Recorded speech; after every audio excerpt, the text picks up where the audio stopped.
V Novem mestu te dni praznujejo 650 let, odkar je vojvoda Rudolf IV. Habsburški kraju podelil mestne pravice. Folklorno društvo Kres pa je dopolnilo 40 let. Da bo dvojno praznovanje še posebej slovesno, ta konec tedna načrtujejo predstavo, v kateri se bodo z igro in plesom sprehodili skozi kroniko mesta. Sodelovali bodo tudi Kresovčki, ki smo jih ujeli med pripravami. Temeljite priprave na petje in ples zahtevajo tudi posebno ogrevanje.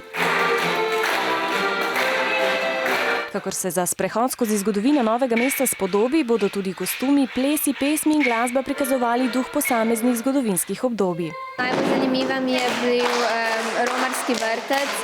Nisem vedela pač, da so romali na Trško goro. Da so se igrali ristanc. Kulturna dediščina posameznega kraja so zgodovinski in kulturni viri, ki jih moramo ohranjati, da bodo tudi tisti, ki na svet pridejo za nami, poznali svoje korenine.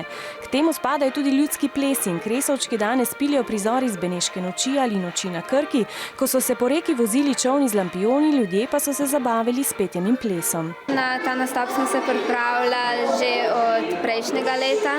Plesi so pa kar zelo različni, tudi druge pokrajine. Mladi so sicer vajeni nastopati pred občinstvom, a vseeno pravijo, da malo treme pred nastopom mora biti. Nastopa se veselim, imam malo treme. Da se ne bomo pri petju zmotili, da bomo na glas peli. Malo me je pa res strah, kako bo bilo to.